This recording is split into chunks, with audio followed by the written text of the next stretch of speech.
All right, well, welcome. Thank you guys so much for joining us on today's session. We're going to be building out your 2020 plan.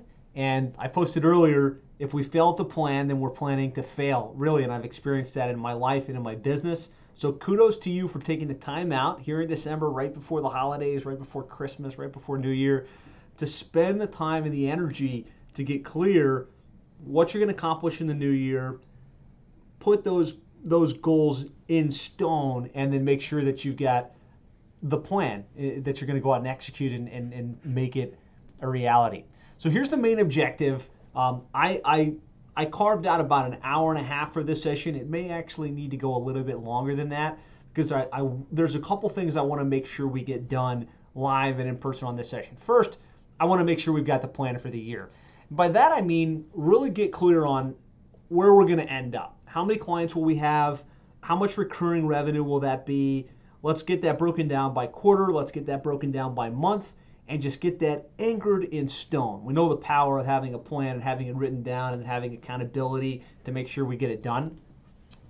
From there, I want to set some key performance indicators. So if we're going to get to that place, there's a certain number of clients we're going to have to sell, but more importantly, there's a certain amount of strategy sessions we're going to need to hit on a consistent basis to make that a reality. So we're going to get really clear on what that number is based on our average close rate and put some mechanisms in place that we're all going to commit to hold ourselves accountable to track that activity. We're going to do an audit of the gap. So I put together a great worksheet that helps us get clear. Like, here's the big picture of what you should put in place to market your agency effectively, right? Everything that we teach you in the 7-Figure Agency, from running webinars to doing cold outreach to having a book to joining the association to putting together JV relationships, right? There's a document we're going to go through just to audit and identify, like, what do you have done? What do you still need to get done? And pick like 3 to 5 critical business model modifications we need to make in 2020 to help ourselves accomplish that goal. And then we're going to take the time to plan out and calendarize our approach, right? We know that our cash flow follows our calendar, and so we're gonna get clear. Here's when we're gonna run our webinars. Here's when we're gonna do our cold outreach, and really block that into the schedule. So we've got a lot to cover. I want to hear from you guys. I'm glad to have so many with you with us live. Danny and Dave and Howard and Jim and Joe and John and Josh Kosberg. Really pumped to see you guys. Michael Tassner, Nicole. Somebody posted comments. What about this process is exciting for you? What are you most excited about getting done during the time that we have here today? So just somebody give me real quick in comments. Let's make this as interactive as possible, as interactive as we can make a Zoom session. Kind of let me know. What are you excited about getting done on today's session? Michael, what's up? Susie, hey, great to have you on with me. Wesley, super pumped. Sarah is wanting to, you're just finding some focus, right? Sometimes it's just taking the time out to get clear. Jim's excited about planning it out on the calendar. I know you've been after me, like, what are the topics? Let's make sure we get this whole thing fleshed out. Absolutely. Susie said the favorite time of the year to plan for the upcoming year. Absolutely. Excellent. So then let's dive right into it. Here's the challenge, usually as it relates to the year, right? Right now, it's always fun and exciting to be in January and be like, okay, I have great things in mind for the year. But usually what happens is we wind up a little bit out of control, right? We come up with new goals, and then new things get added to the mix, either because we've got shiny object syndrome or whatnot. But sometimes we're like, man, I don't know what I should be doing. I don't know what I should be focusing on. I don't even know where I'm trying to get to. And so that's why this time is so powerful, because it helps us avoid shiny object syndrome. When you've got a plan and you're clear on, here's what I'm going to accomplish, here's kind of the key things I know I need to get done, you can be more strategic about the things you choose not to spend your time on. And let's face it, there's every other marketer out there is trying to teach you some shiny new tactics, some shiny new idea that's going to help you generate better results and more clients and better results for your clients and everything in between. And oftentimes we go into the new year hopeful about the next year. It's, I hope this year's better, right? I hope this year I finally get some clients going. I hope this year I'm able to fix my retention problems. And to me, hope is not a strategy, right? We want to plan and be really intentional about what we build and what we accomplish. And if we don't have this stuff figured out, it really could go either way. It might be successful, it might not be successful. I might remain focused. I might wind up chasing these 5 or 6 different tangents. And so really that's why this is so important, right? If we can't get things under control, if we can't help ourselves focus and stay out of shiny object syndrome, and if we have to rely on hope, we're going to wind up in a very similar spot to where we are right now, right? We all have intention to do something more, better, next level going into 2020. But if we don't get this part dialed in, we're going to wind up exactly where we are without the momentum that we have in mind. So here's the opportunity. Really, the opportunity right now is to step into the driver's seat and take control and decide, here's what we're going to accomplish, right? Set some very specific targets, and develop a pathway to profit. If there's one thing that I've found has worked really well for us, it's much better to lay down tracks in advance. Like if we think about it right now, we choose to take control and we lay down some tracks. These are the webinars I'm going to run. This is the amount of contact I'm going to make. These are the associations I'm going to be a part of. These are the events we're going to exhibit at. Instead of feeling like we're willy-nilly and feeling like we have to guess, we've got a pathway and it's kind of planned out. And there's no perfect plan, but the fact is having something in place is much better than kind of winging it from the seat of our pants. We can have certainty, we've got a plan, we're going to follow the plan, we can go into the year with confidence that we can crush it in the new year.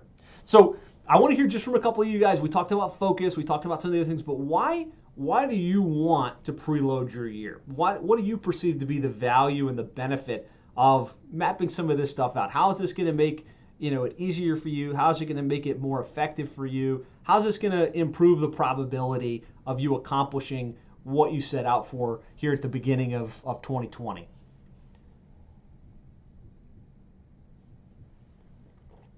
Michael says, if I don't, the non-important task will take up my time. Yeah, no doubt. Melanie says, you can do steps and make it a no-brainer. Susie says, a way to make sure you stay on track. Absolutely. Good. Thank you guys for sharing and keeping this interactive. John says, have more accountability. Yeah. If you don't know what you're trying to accomplish, you don't have a plan, there's nobody that can hold you accountable. And you can't even hold yourself accountable because you're not clear on what you're trying to create. Wesley, create clarity and schedule things now so I can commit to sticking to it. Sarah says, if I don't have a defined plan, I'll definitely get sidetracked. Yeah, if you don't have the plan, it's easy just to be like, oh, that looks interesting. Hey, I just got this email over here. I'll check that out. Maybe I'll try that new thing that I just learned about. Joseph said, less days of not knowing what to do next. Absolutely. Perfect. Really appreciate the interaction on this. I talk about this all the time. We're building our 2020 plan, so I'm not going to go super in depth, but the fact is, success is goals, all else is commentary, right? To the extent that you're not clear and working towards the accomplishment of a very specific goal, that's the shiny object syndrome stuff. That's the, I can't remain focused, I don't know what's going on.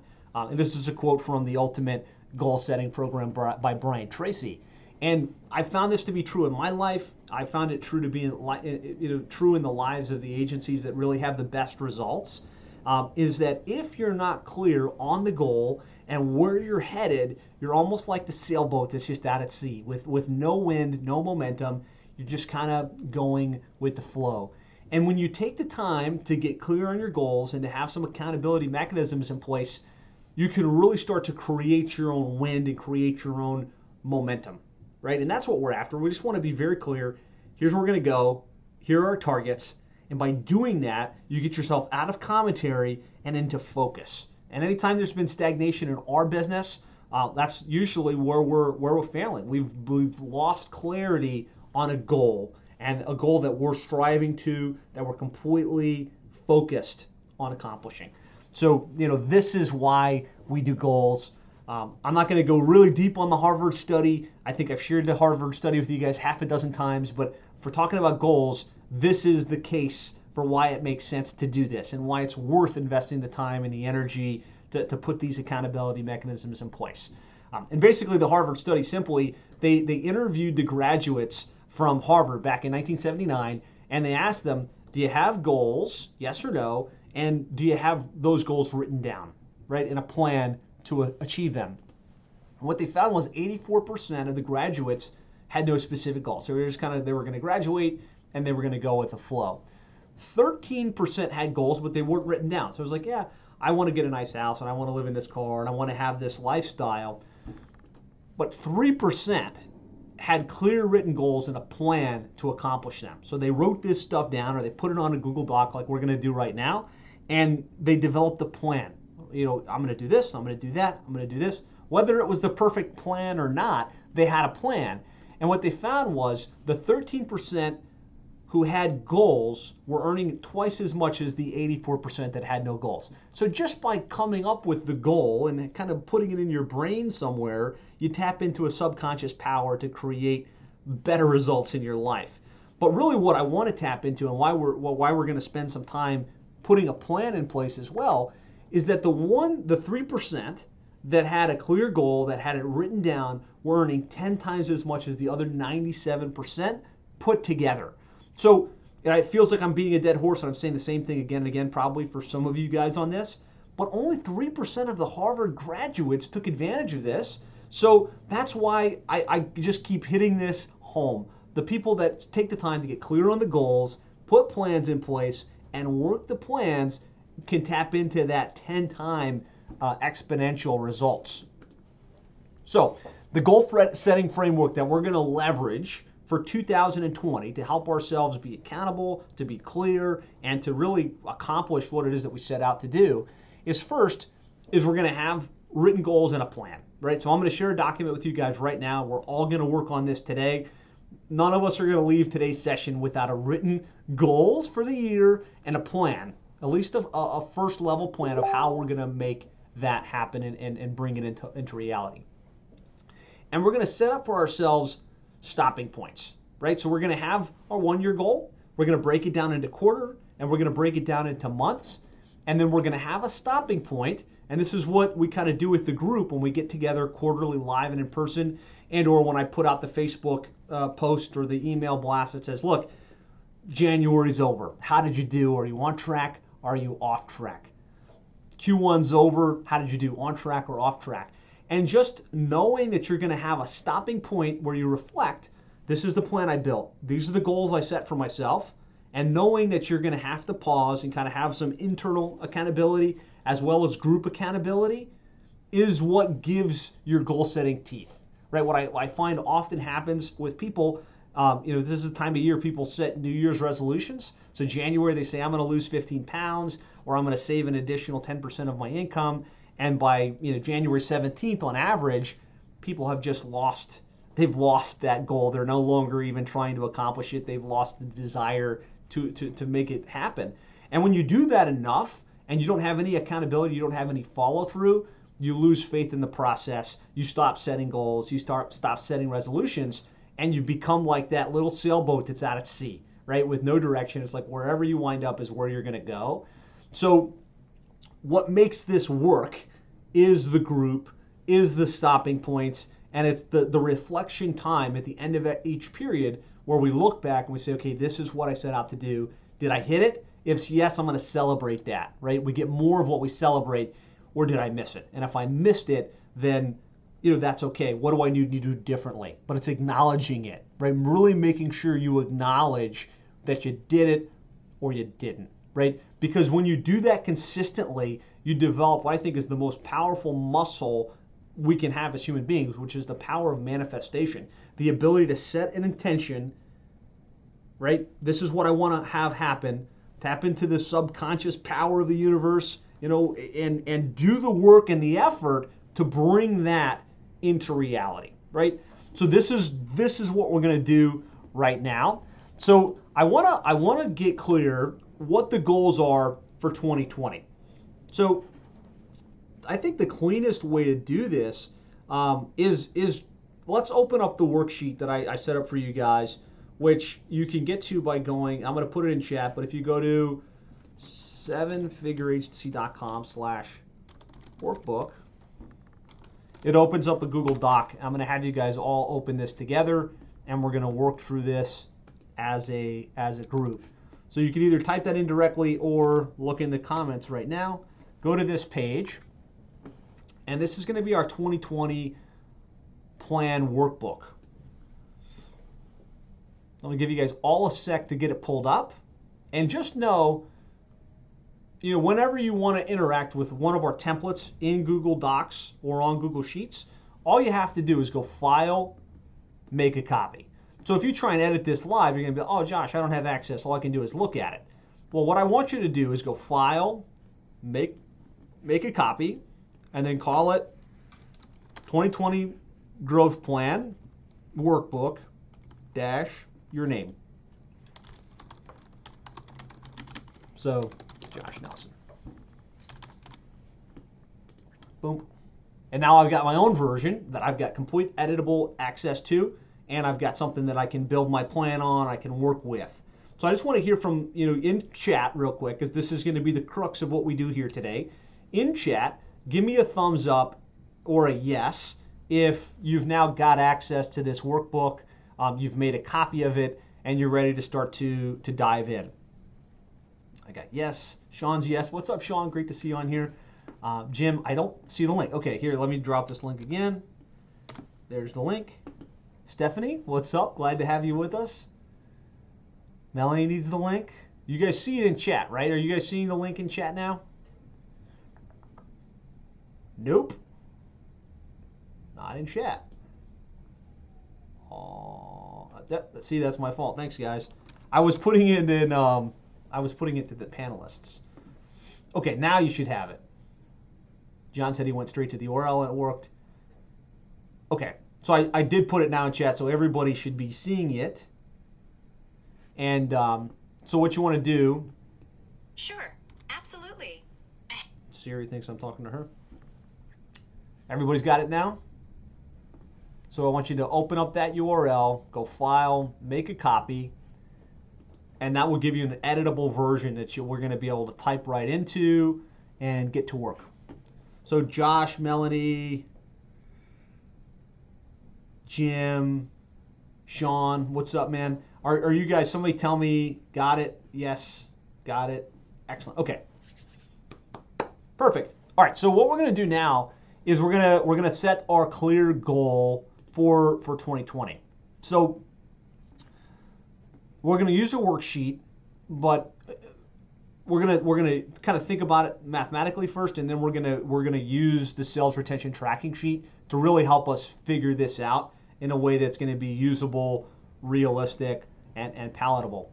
So I just want you guys to take a quick sec in this section right here. So if we scroll down, we talked about the objectives for the day, starting point.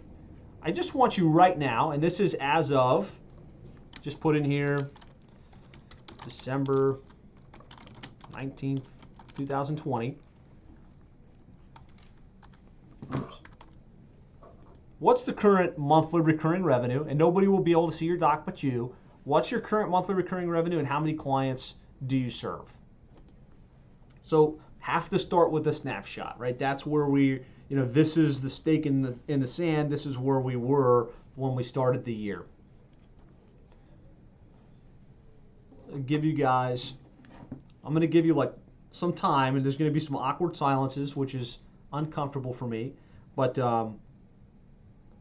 that's the way we're actually going to get this done. I'll give you 30 seconds. Just post in comments, yes, once you get it in. And so John asked a great question. John is saying, is this based on recurring? Yeah, so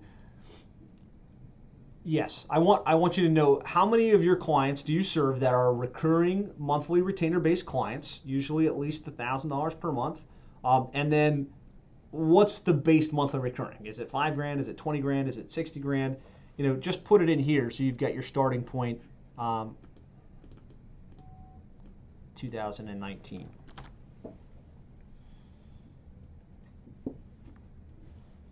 $30 seconds. Everybody should have been able to get this now. Yes? Melanie says yes. If you need more time, I'm going to hang out another couple seconds.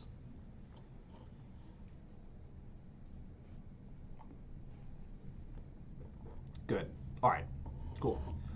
The next thing I want us to do is just, well, let's do this. Let's open up the sales retention tracking sheet because there's no point in randomly guessing a target. Randomly guessing a target doesn't do us any good. So if you already have one of these sheets, I want you just to kind of create a new one for 2020. This is the updated template right here. So same deal, right? What I want you to do is click this, sevenfigureagency.com/tracking. It's going to open up the sales retention tracking sheet. I added this because a couple people requested access and were unclear on what to do. The same exact thing applies. You'll just go File, make a copy, call it Sales Retention Tracking Sheet 2020, and then put your company name or your name. So I'm just going to do Josh Nelson. And then what it's going to do is give you the fully editable version that you can work in, so we can really set these goals and targets for 2020 and break them down by month and by quarter. And so once you do that, and now you've got your own version, just delete this image because it's going to prevent you from being able to see what you want to be able to see. So once that's deleted, now we got some cool stuff we can do inside this worksheet to build our 2020 goals, projections, and targets. Does everybody have this worksheet up? I'm going to try and keep this on pace because we actually have a lot more to do than just set goals and stuff. But I found that sometimes if we don't do this together, it doesn't get done, right? So let's make sure we get this built and we've got a clear target. All right, Sean says he's good. Anybody still over in this? All right. If you're lost or stuck, post in comments, help, or wait, I'm falling behind or something like that. Otherwise, I'm gonna press forward. So this is your doc, where I want you to start as the starting point 2020 quarterly targets. And what you're going to do is you're just going to put that starting point number, and again, this is your recurring. How many active clients do you have right now? And how much of that, how many recurring clients? So this is what you're putting up here, your 2020 starting point.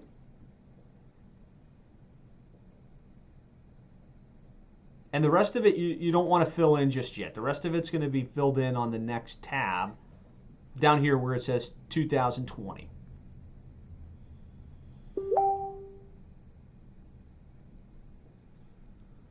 All right.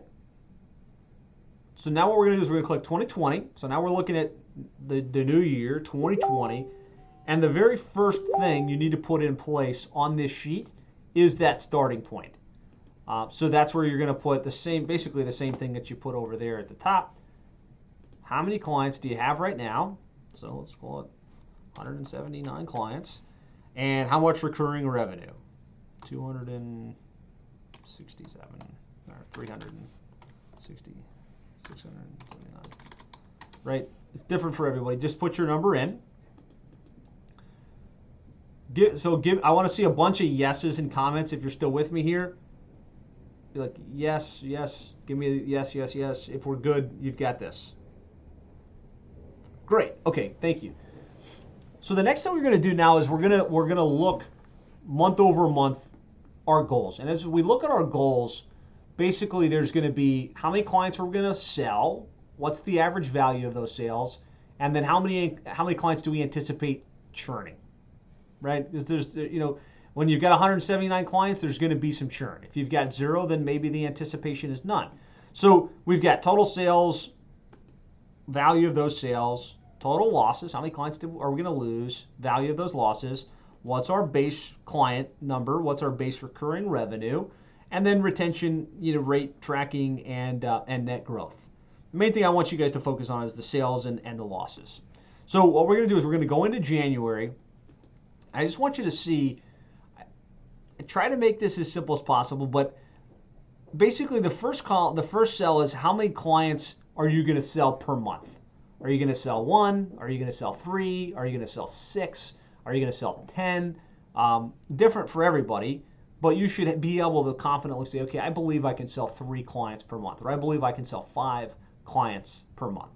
So I want you to start there and just kind of go across the board. How many clients on a month-by-month basis are you going to sell? So let's just do, in our case, I'm going to do 5. I do 5 every month. And that goes in the goal column. So if you come across here, you've got goal, actual, and delta. It's the white one that you're going to be adjusting, not the gray one. These are automatic, these ones right here.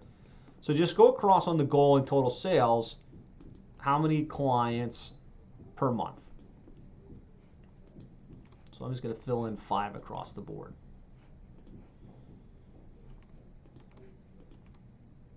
Or, and if some of you guys are seasonal for some reason, I know I'm going to sell 3 in January, 3 in March, and then 7 I'm going to get in the next month after that because I've got some big event that I know I'm doing. Or if you have that kind of data.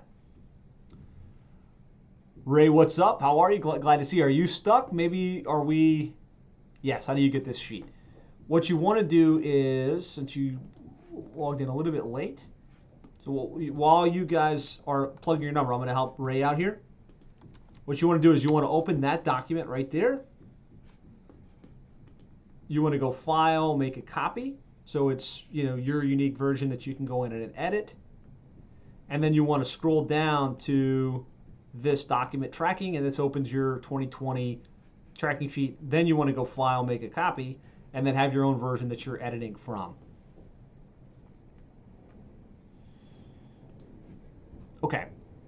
Everyone should now have a target of new clients that they think they can land on a month-by-month basis. Give me a yes if you've got that part dialed in. I don't want to get too far ahead, but I also don't want to go too slow. Sean's got it.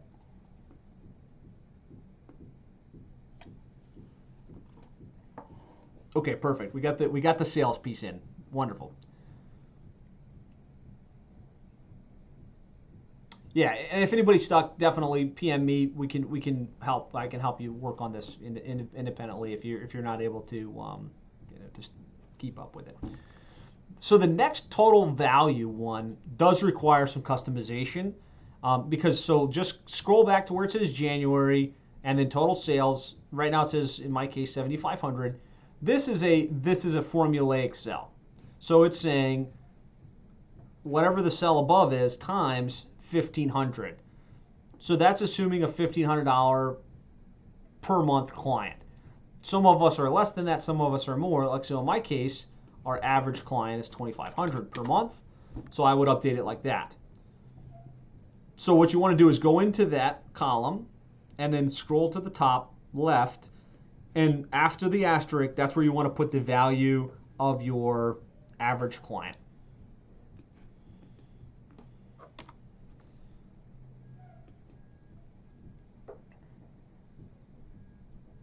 And as I'm doing this, I see I might have been able to make this a little easier for you, but it works. So just do it this way for now.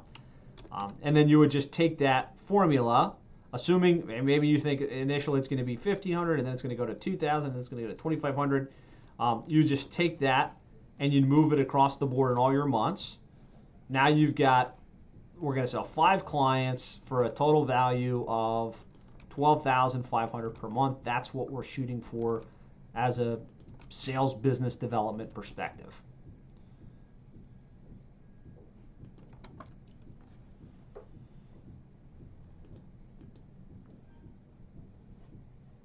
Has everybody got that honed in? The new client sales per month?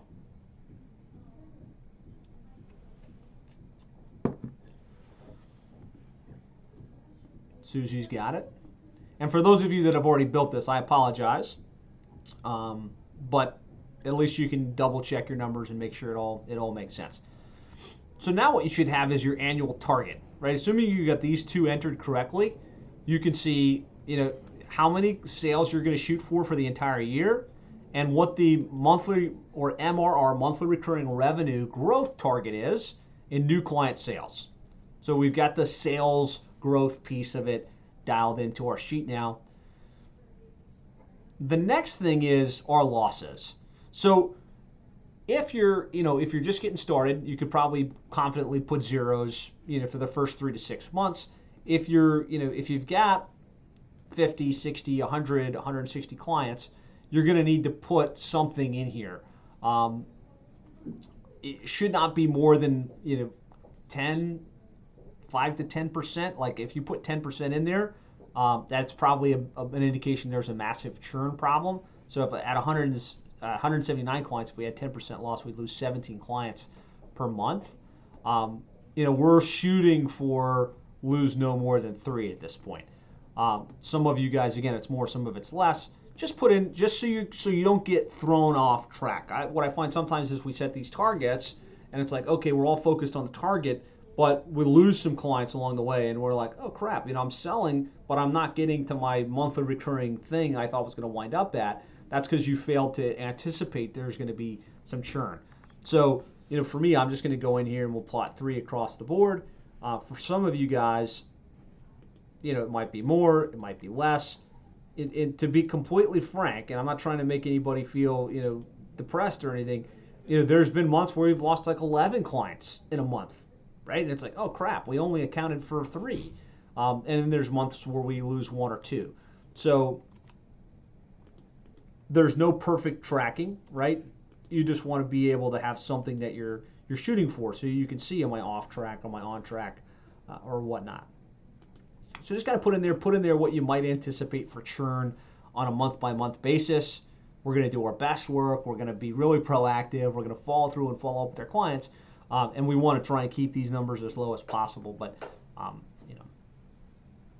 churn is part of the equation. It's just how it goes sometimes. Everybody have their churn anticipation plugged in?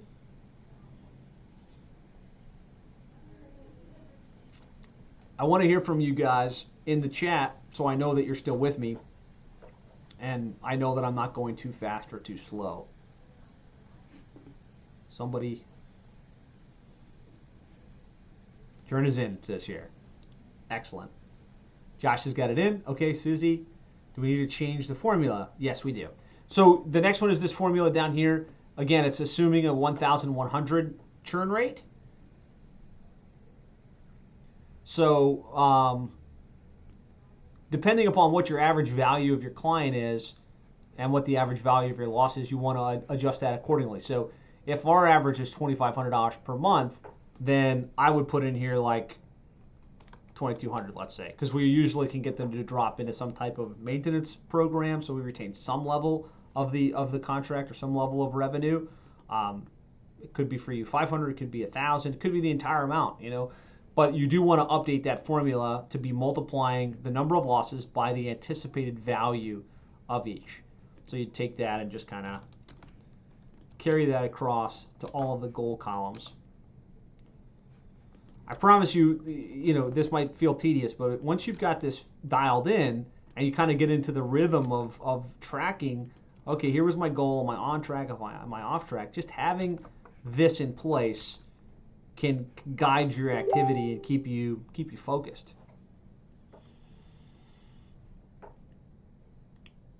So now all of us should have plugged in. Here's how many we're going to sell. Here's how many we think we're going to lose. Here's how much revenue we think we're going to add. Here's how much revenue we think we're going to churn.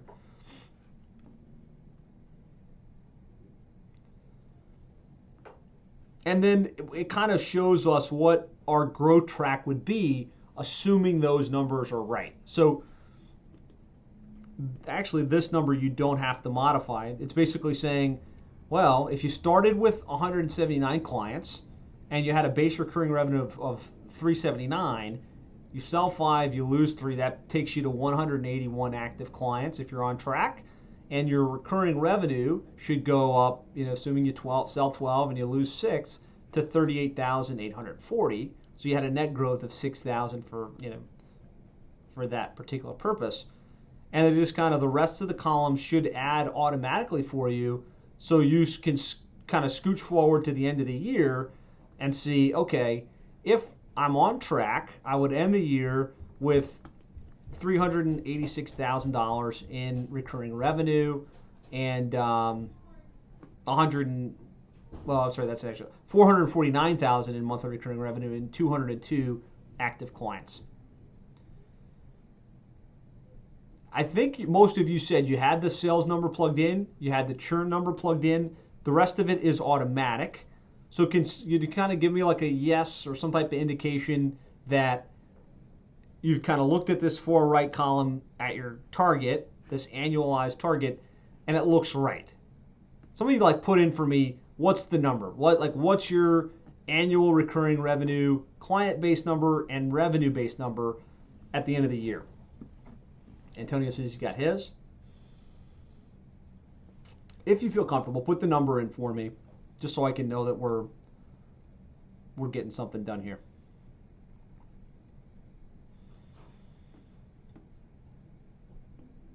All right, good. Getting it done. Awesome. Josh gave me a number. Perfect. Great number. Ray, I love that number. Sarah, let's get it going. Let's do it. Excellent. Again, if you're stuck on this, you get confused, just let me know.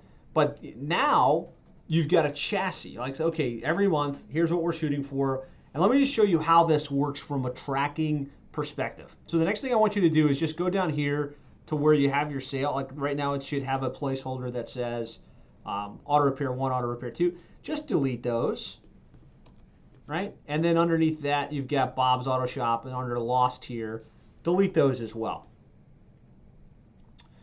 So the way you track this along is, right here in the first column of each month, you'd put in your sales.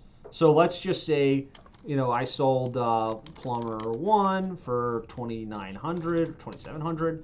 Then I sold plumber 2 for $2,500, and then I sold plumber 3 for $1,990, right? What this does is it updates this column up here, so I can see, all right, I sold 3 clients for a total value of $7,190. And so it automatically updates. All you got to do is plug your sales into here, and this shows your actual, and this shows delta. And what delta means is just the difference. It's the difference between what your target was and what you actually did. So delta, it could mean difference. It could be, that's what it means.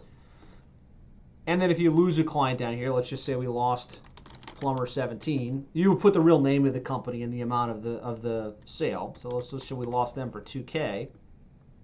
Now it shows total losses and the total value of the losses.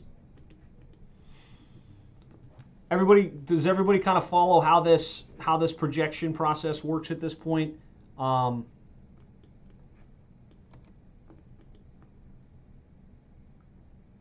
Yes, no, maybe so. Yes. Excellent. Cool. So what's really neat is, so we've got our annual target plugged in now. So now we know here's where we're headed. We're going to sell 60 clients. We're going to grow our monthly recurring by 150K. We're going to end the year at 450,000 in monthly recurring revenue with 203 active clients.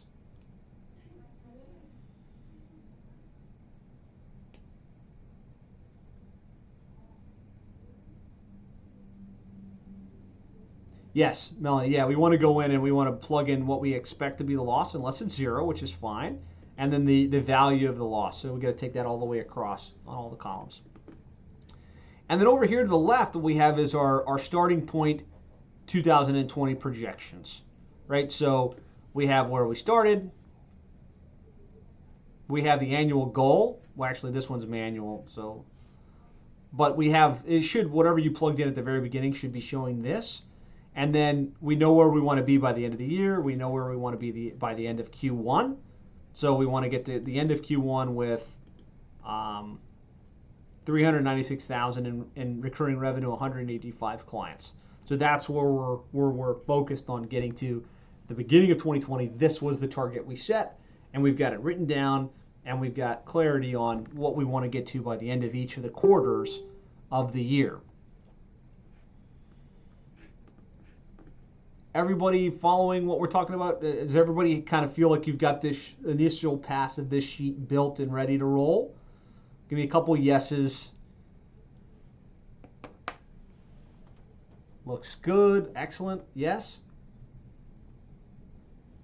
Yes. Perfect. So we've already got the first part of this whole puzzle, right? Which is have clear goals and have them written down. Now, I want you to stress test this a little bit. Make sure you're comfortable. Like, is it legitimately feasible for you to land those 3 to 5 clients? Do you really believe that you can get that monthly recurring fee that you're after? It's pretty important that you really believe in the goals, and that you're going to really go after it in a serious way. So we've got that in place. A great example of this is, this in action. The first time I built one of these, I think it was back in 2000 and either 14 or 15. I was meeting with Brian Cascavalsi. He runs G4 Marketing Group, and his company had grown to like $60,000 per month in recurring revenue, and he'd been there for like 3 years, and it was just kind of bumping around $60,000 per month in recurring revenue. Not quite to 7 figures, enough for him to live a good lifestyle, but not really going further and going to the next level. At the beginning of that year, we sat down, we mapped out the sales retention tracking sheet, set the targets. Here's what he and his team were looking for on a monthly basis, quarterly basis. And that process, just of having clarity in the goals and like knowing that his whole team was going to stop at the end of every month and at the end of every quarter to check in, like triggered something in his company. It started getting them active and started making them do the activity to move things forward. He's grown just a ton since that time. I was actually at a mastermind dinner with him last night. He did $4 million last year, and he's going to do, he thinks he's projecting for 5.5 this year.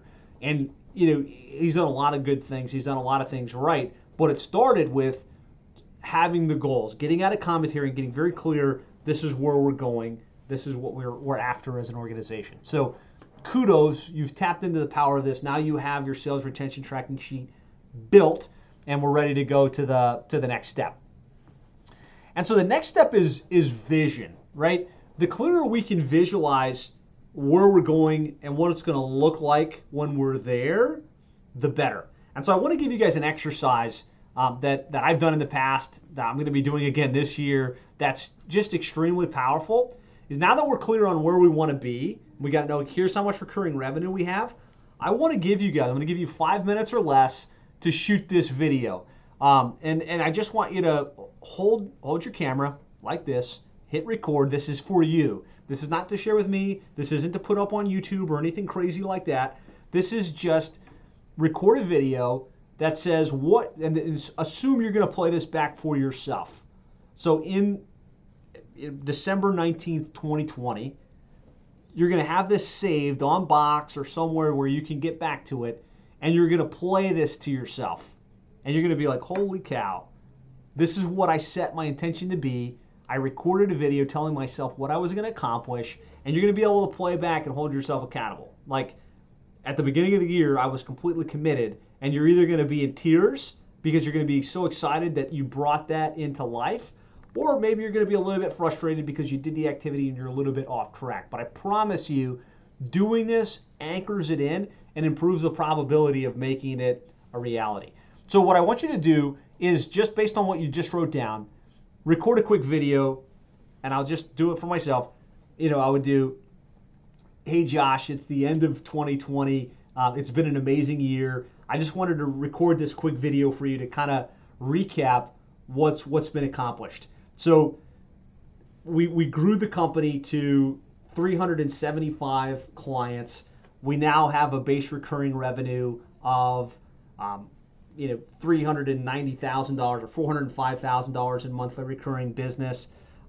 It feels amazing to have done the work and to have built the momentum and to have the business where it's at today. I feel great because we're making progress. Profitability is up. We're able to do things we haven't been able to do before. So congratulations on all your hard work, and excited about the next year ahead. Like just something very simple like this. How many of you guys will we'll do this real quick. I'm going to give you 5 minutes.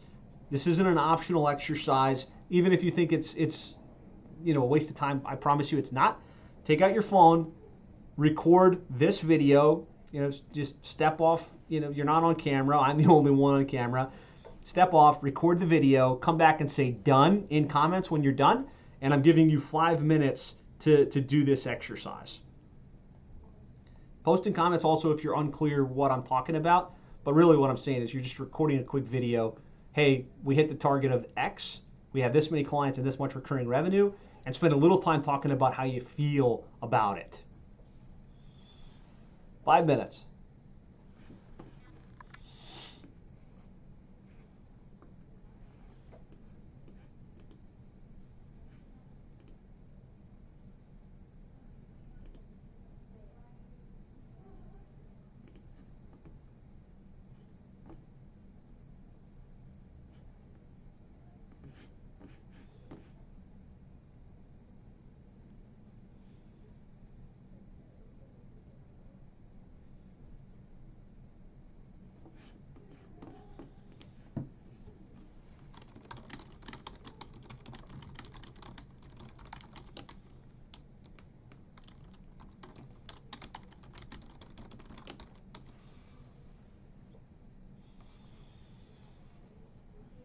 Wow, Sarah was quick.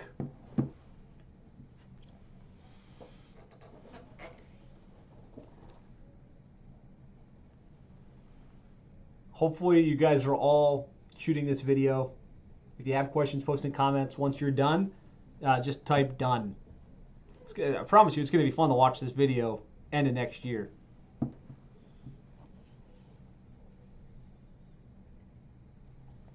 Brian's done. Awesome. Antonio's done. So for those of you that are done, what I want you to do is take that video file and email it to yourself. So just whatever email account you use, email it and name it 2020 year-end goal video so that you'll be able to search and find it. Or if you're sophisticated enough to drop it in a Google box folder or a Google Drive folder, name it like that. Do that. Josh is done. It's like a little time capsule, yeah.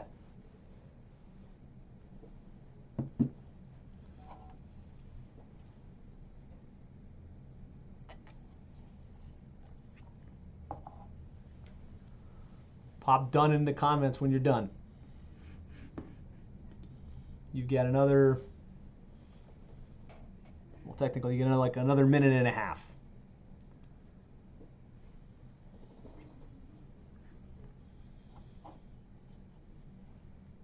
Joseph is done. Awesome. Well done.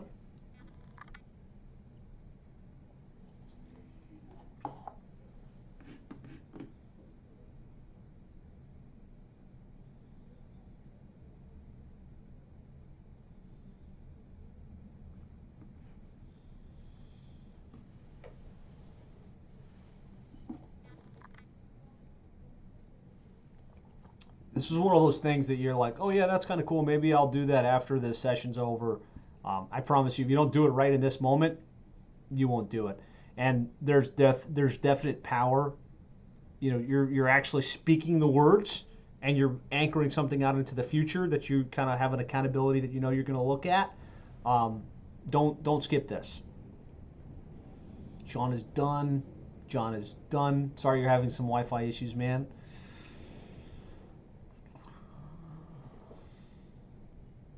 Get about 1 minute left. We'll keep pressing forward for those of you guys that are done. For those of you that haven't finished, let's do it. Even if it's just a very scrappy, quick video that you don't even think you're going to use, just humor me, please, and do a quick video like I've described.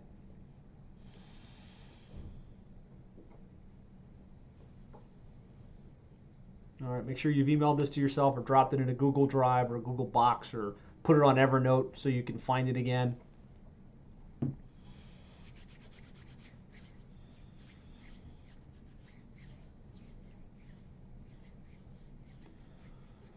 Taffy's done. Awesome. Well done. Okay. 30 seconds to go.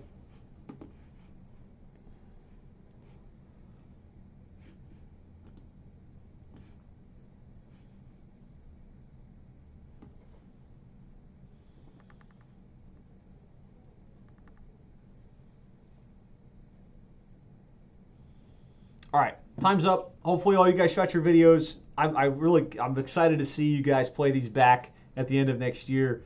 I think it'll be eye-opening, exciting, and in some cases a little bit frustrating, right? But sometimes you need that, right? Sometimes it takes time to set an intention and be able to like set realistic targets and start to get yourself consistent at doing the activity and really bringing these things into reality. So the next thing I want to do is let's set some KPIs. So we all know a KPI is a key performance indicator.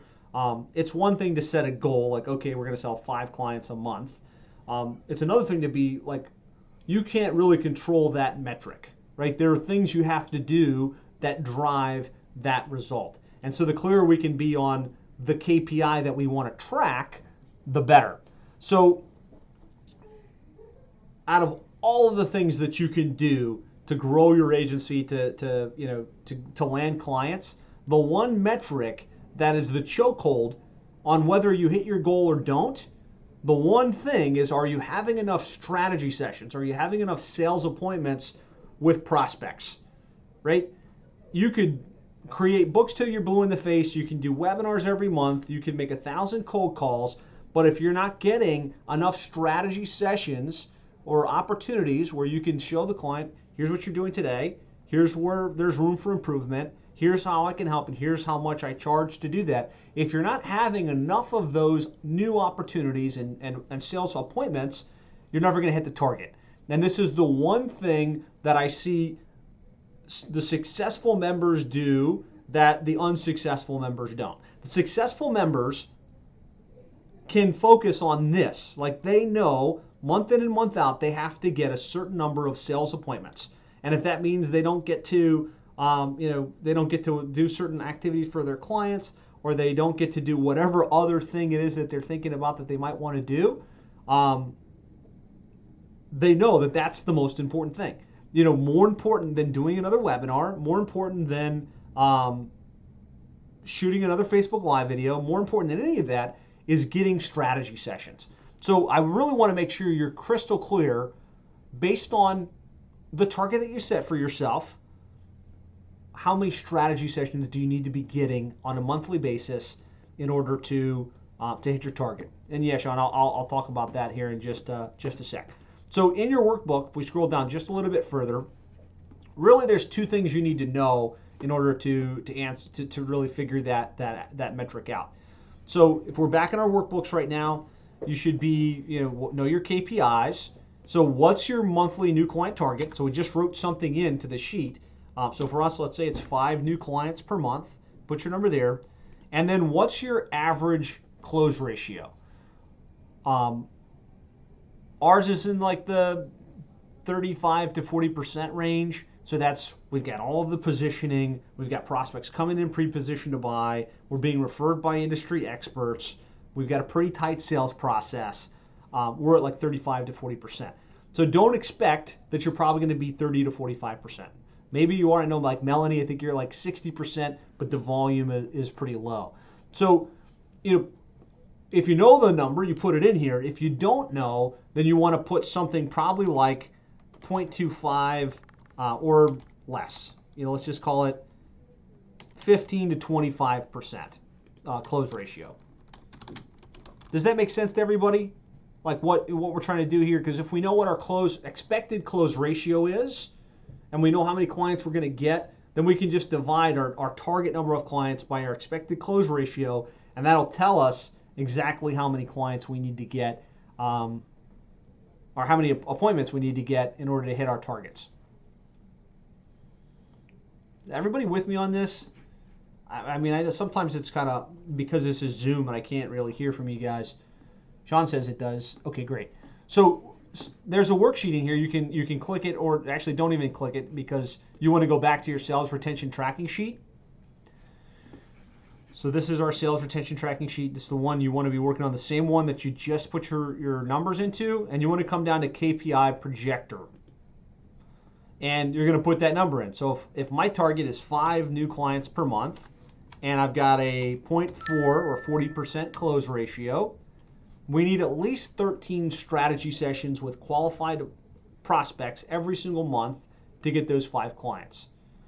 If, in our case, we need to sell 3, but we're only closing at 15%, we need 20, right? We need 20 strategy sessions to land 3 new clients. And I would say if you're not consistently landing 3 to 5 new clients per month, you probably don't have enough data to consistently say, okay, I know my close ratio is 30 or 40%. So I would put in an estimated 20% or 15%, whatever you want to do. Let's just use 20. Whatever your target is, if you don't know, put in between 15 and 20%, and that will give you an idea how many strategy sessions you need to get in order to hit your sales targets. Does everybody now know how many strategy sessions they need to strive for to hit their target? Somebody put in comments for me how many strategy sessions you need per month, assuming these metrics are right, to hit the target that you just set for yourself. So I got 10, 10, 16, excellent, 20, 20.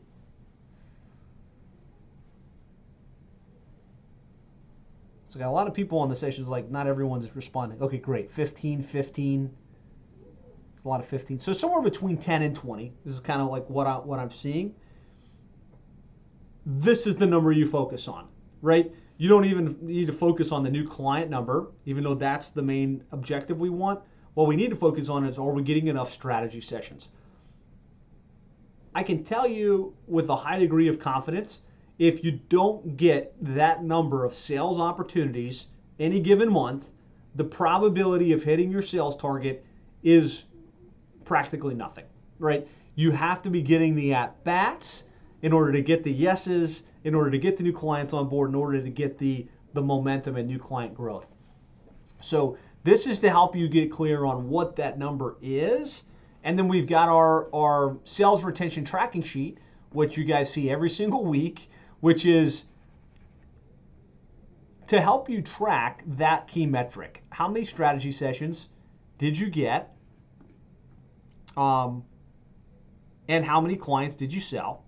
So I want to spend a quick minute to explain how this sheet should work in the ideal scenario. You guys all have this, and there's a document here you can print if you don't, but most of you should have the document. You can put one up on a wall if it's easier for you. And the idea is, January, you guys all gave me a number somewhere between 20 or between 10 and 25 or so. Josh had a much bigger number written down, Nicole 17. So what I would want you to do is at the beginning of the month, so let's just say we're in January now, we'd come over to the target and we put in, we need 20, let's just say, strategy sessions to hit our sales target, right? Assuming that whatever that 15% close ratio or that 30% close ratio, right? So then we can divide that out by 4. So let's just take it out the calculator. When I need 20 strategy sessions, that means on any given week, I need at least 5 qualified appointments, right? So I can go in here and go, week 1, my target is 5. Week 2, my target is 5. Week 3, my target is 5. Week 4, my target is 5. That would give me my target of 20, right? And then let's say we had a target of 4 new clients. So we'd put 4 here.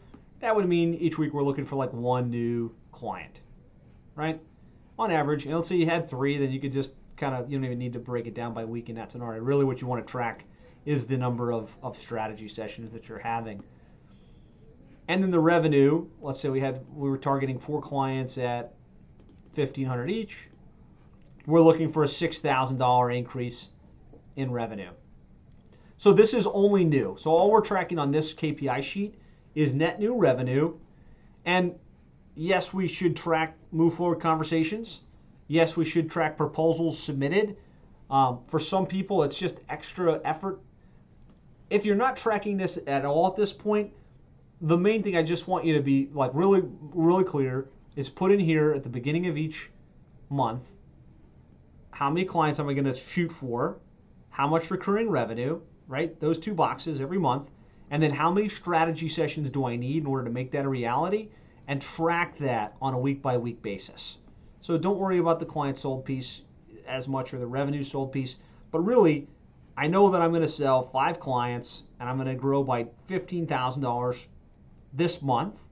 I need to get 35 strategy sessions and I need to do this amount per week.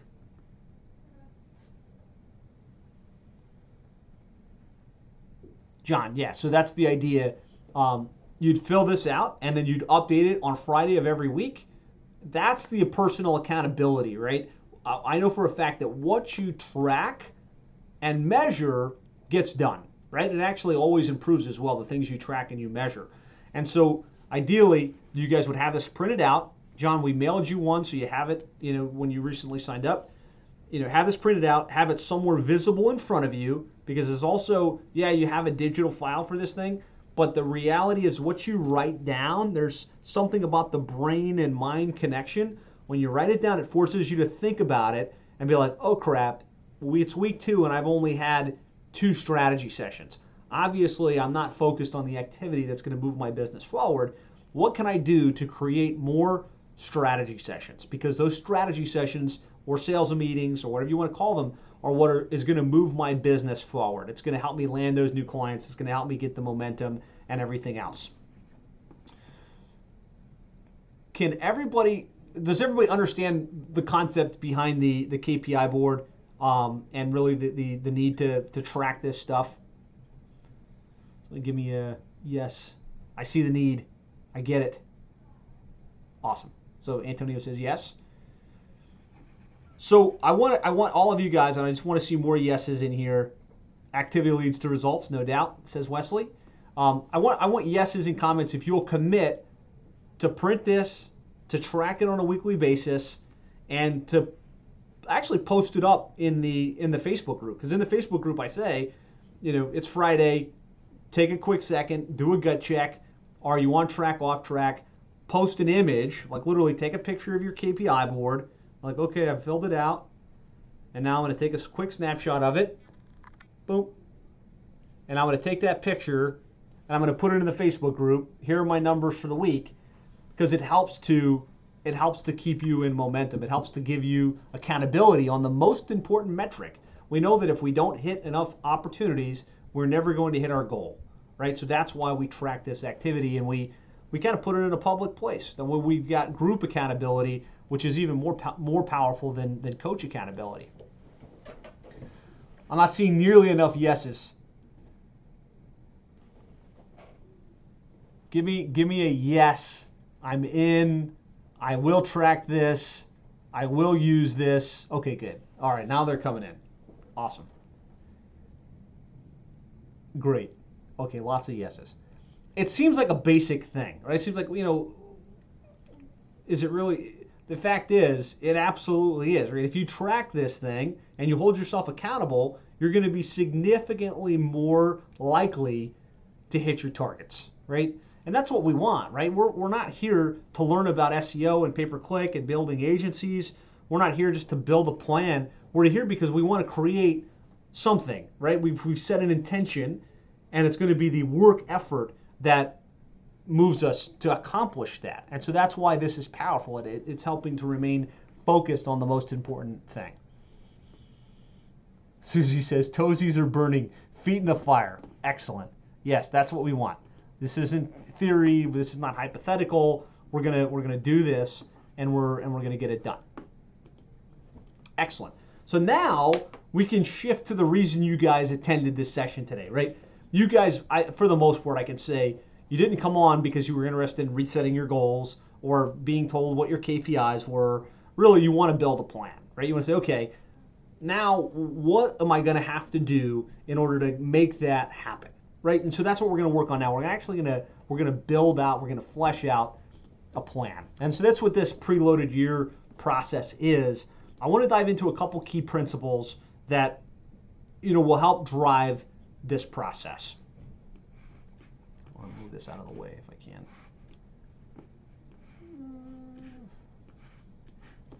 Okay, so the first thing is that cash flow will follow your calendar, right? It's just it's a proven thing. If I look at your calendar right now, I can see what you've been up to, right? Assuming you calendarize your activities. And, you know, if your calendar's empty and you're just kind of going with the flow, you're going to do whatever comes up, then you're probably not as productive as you really could and really should be. And so if we can calendarize and say, okay, you know, Thursdays is going to be my content creation day, my webinars day. Tuesday and Wednesday are going to be my sales days. These are the days I'm going to do my direct connection requests. I'm going to reach out to people. I'm going to set appointments. Friday is going to be my follow-up day. These are the dates that I'm going to go speak or try to speak at events or be exhibiting at events. If your calendar is full with the activities that we talk about in the perpetual pipeline, and you know, okay, these are the things that are going to move my calendar. They're going to move my, they're going to keep my pipeline full with opportunities so I can hit my strategy session targets, so that I can hit my growth goal targets in terms of landing new clients. If your calendar's full with those activities and you complete those activities, that's going to drive the momentum. So we want to make sure we calendarize our most important activities.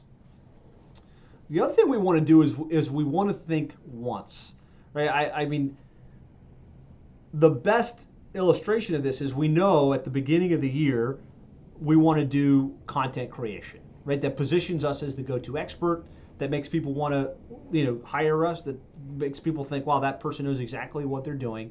And we know the type of content that works best is webinars, that it's expert interviews. The challenge, though, is creatively coming up with the topics takes a lot of energy, right? And if we wait until February to figure out what we're going to do in February, we got to get back into creative mode and we got to think about it and we got to think about what are we going to shoot that video about. Where if we can think about it once and lay down some tracks, it's kind of like when you get a car and it's got to drive around, it's got to make stops and it's got to do U-turns. That takes a lot of energy, whereas a train sits on a track, right? And you start the track and it's got one direction to go and it just goes down the road. We want to lay down some tracks today for 2020. Figure out what the most important activities are, what are the topics going to be, what dates are we going to do them, so that we don't have to come up with it. We can just show up and do it, right? So we want to lay down some tracks. And then we want to milestone the money making, right? We've all heard the analogy of the big rocks, the pebbles, and the sand. Somebody post in comments if that makes sense, what I'm saying there. Basically, if you were to take a jar and you filled it up with sand at the beginning and then you tried to put some rocks in it and some big rocks, the jar would not fit. None of the items wouldn't fit in correctly. However, if you put big rocks in first, it'd be better if I had like a visual and I was actually building this, but the concept is you put big rocks in, then you put medium-sized rocks, and then you fill sand in. The entire cylinder has room for all of that stuff. It goes back to Parkinson's law. Time expands based on what's available. So if we can intentionally figure out what are the big rocks that make us money, that help us get the strategy sessions, and we map those out in advance, and then we layer on the pebbles, so like the things like, doing team meetings, doing trainings that help make us better, and then we layer on the sand, like the little basic things that we know we need to do, but they aren't mission critical. We can have room for everything that we need, and we can be really efficient with our time. So we're going to milestone the money-making activities. They're going to move the needle. And then we want to make sure we do a stress test, right? Because we're going to map out a calendar, right? We're going to figure out, okay, these are the days we're going to do these activities, and this is the frequency at which we're going to do it. We want to make sure that at least in theory, when we look at that plan, we can nod our head and feel like, okay, I can do that, and not feel like, holy crap, that's way too much stuff. Like if it makes your heart do this, and you're like, there's no way I'm going to do that, that's just too much work, then we need to modify the plan. Like maybe you can't do that many live events, or maybe you can't do that many webinars. and like make sure that it's a plan that you can manage, that you can feel comfortable with, that's not going to drive you completely nuts. And then what we want to do is we want to work the plan. And this is the beauty of having tracks down, is that we know if we think about this in advance, we've got our goals and our targets, and we've got the plan, these are the key activities that are going to move us forward, then we can be like the racehorse with blinders, right? And just run our race. You know, one of the best things about Seven Figure Agency is the amazing community of successful agencies that are in there, right? Guys like Alan and Danny and Mark Petrie and Michael Tassner and Brian Stearman, and a lot of them are doing really cool things. And the beauty of it is we can share best practices, but it's also a little bit of a double-edged sword, because sometimes we know the fundamental things we need to do that are going to help us get to where we want to go. But when we see someone doing something cool, we're like, oh, maybe I should be doing that. Oh man, I'm missing out. I should be taking advantage of that as well. And when we do that to ourselves, we take off the blinders, and that's when we get lost in activity. We get lost on the shiny objects. And so really what we want to do is get really laser focused on things we're going to do, put on our blinders, and hit the ground running. So let's dive in. Let's start building the plan. The first thing I want to do is I want to identify the gaps. So I talked about running this audit against the Seven Figure Agency philosophy. And this is something I'm going to have you guys do independently, because there's no point in me reading this one by one to each and every one of you. But what we have is, let's everyone go back to our worksheet where we have our sales retention tracking sheet. I'll give you guys a minute to get your sheets pulled back up. We got our starting point, we got our 2020 plan, we got our KPIs. I just want to go into model review. And you can turn these things back to white, actually. I should have done this on the template. And what I want you to do, and I'm going to give you 5 minutes to work through this document. It shouldn't take long. All of you guys have been through the Seven Figure Agency course material at some level. So you know, like, the fundamentals: choose a niche, position yourself as the expert, do webinars, join the association, start doing cold outreach. So this is just to audit yourself and identify, these are the things I've got done, right? I'm in one niche, double down, right? I know, Sean, I know I'm going after damage restoration companies, right? I'm selling monthly recurring. I've got a minimum of 1,000, right? And the things that you've got dialed in, just throw a green on. And the things that are problematic, you're like, oh, you know what? I'm not really doing that yet. I need to change some things there, put to yellow. And then the things that are going to be mission critical for you, like for instance, I haven't joined the National Association yet. Josh says that's important. Throw a red on that. So that means I want you to be able to identify the things that are mission critical, that you do, like, oh man, yes, I need to do that particular thing that I'm not doing. I'm not exhibiting at trade shows. You need to throw a red on that. So it's just create some awareness around some of the things that you need to put in place. And let's limit it to like 3 or 4 items in red that you can say, okay, these are the 3 to 4 things that I need to do. And hopefully you wind up with a lot of green too, where you're like, oh, this is great. I am doing auto bill. And I've already got this funnel thing that Josh showed us how to do built in. I've already got the lead magnet, right? So these all would be green, but you should probably wind up with a couple that are red that you need to really focus on. And this is going to really instruct the plan. This is going to instruct what we need to do in order to flesh out what we're going to do in 2020. So I'm going to give you guys 5 minutes to go through this. You can post in comments done once you've got it finished, and we'll continue to press forward.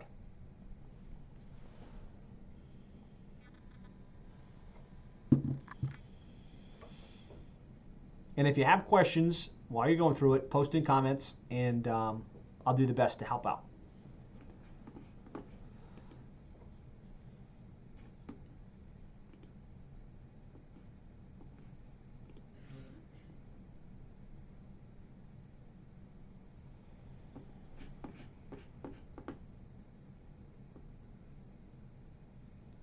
Susie says, so red's what's next? Yes, red would be, pick 3 to 4 red. That will be the things you wanna focus on. Good question.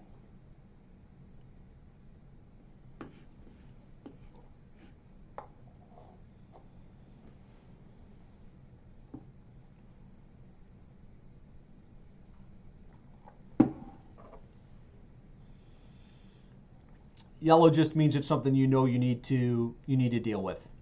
So it's like, I don't have this done yet, but it's not necessarily my highest priority. And then green is done. I've got this dialed in.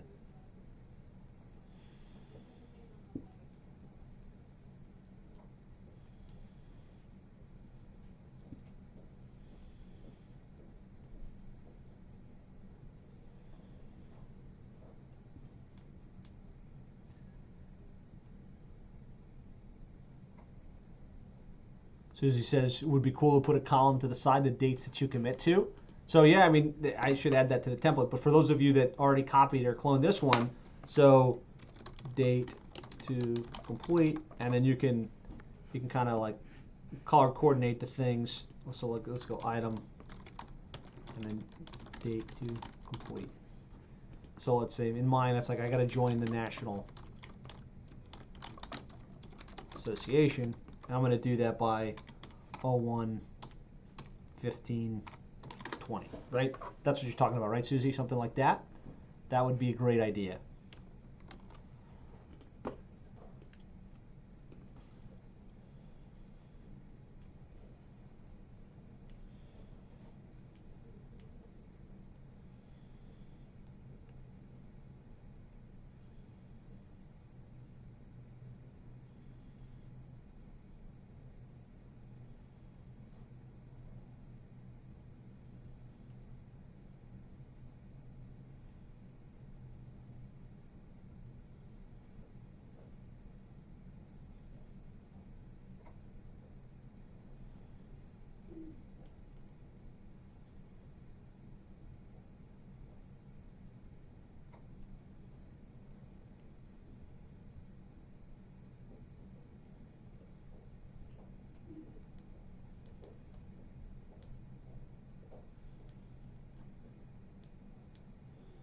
Yeah, I get what you're saying, Susie. That's a really good idea.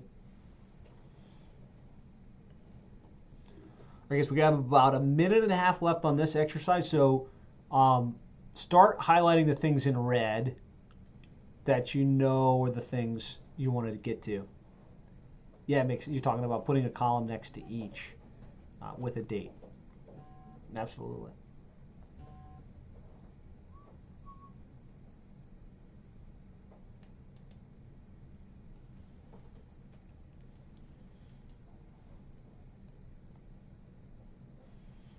The longest column, obviously, is our landing clients column.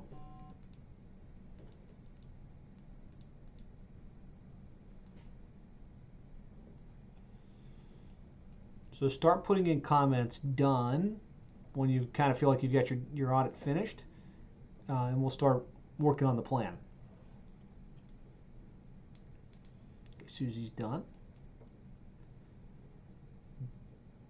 Sarah, Sean, nice.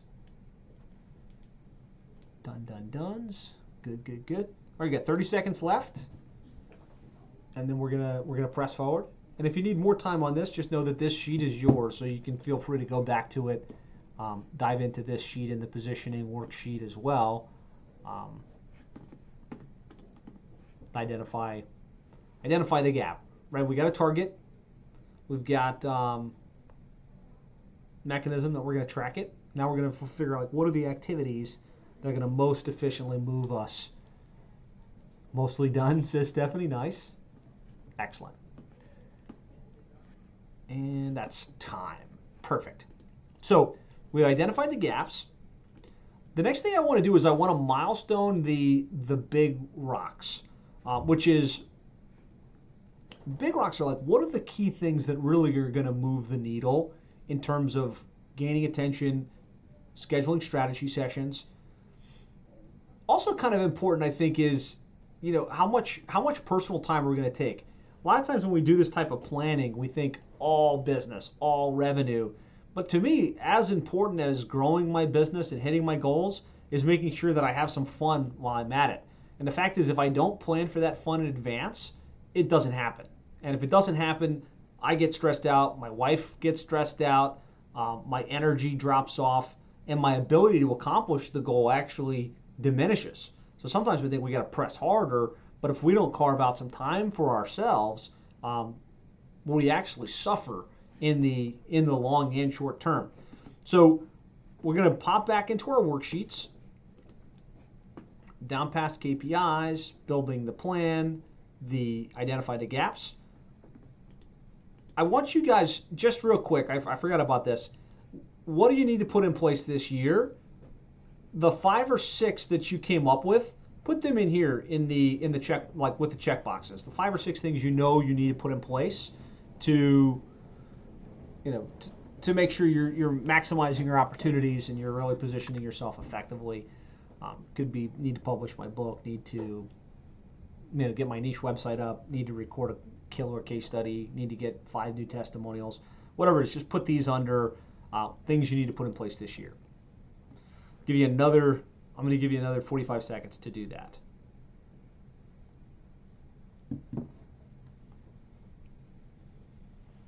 How does this work? Is everybody comfortable with the speed at which this is going? Like, do you feel, are you getting value from what you're doing here? Posting comments like yes, let me know if I'm on the right track, if I'm getting too technical or going down a strange rabbit hole. Okay, I got an awesome yes, very helpful, good. Thanks, guys. Perfect, awesome. Okay, good. Appreciate that. Sarah says it's making me do it now, so I'm not putting it off. Good, excellent. Okay, thanks, guys. I appreciate that. Sometimes, you don't know when you're talking to the screen and you see a couple comments coming in, but you're not really sure. Okay, so let's just talk about the big rocks. We've already put this into our sales retention tracking sheet, but I'd like you again, just kind of put in what's the current state, current clients, current recurring revenue, where's it going to be by the end of the year. You should almost have this memorized now, right? You've already put it in the sales retention tracking sheet. You recorded a video of yourself saying how happy you were you accomplished it. Now I just want you to put it in here. And then as it relates to the personal stuff, again, I think it's pretty important.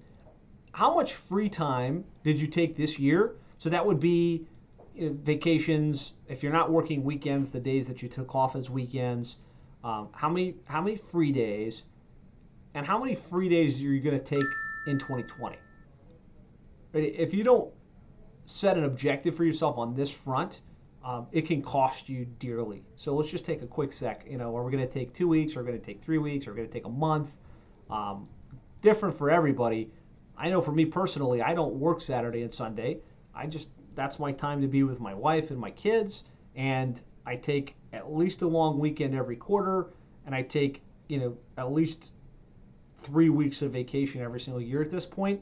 And that's why I do all of this hard work, right? I don't work hard to create a lot of money, to create wealth, to just be working all the time, right? The reason I work is to create the freedom and to have the fun and to be able to do the things I want to do.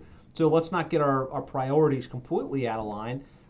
Just put down a number here. That way you've thought intentionally about how much free time you're going to take going into the new year.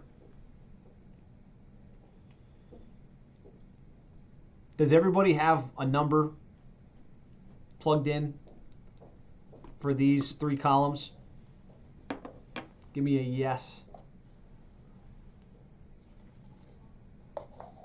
Excellent.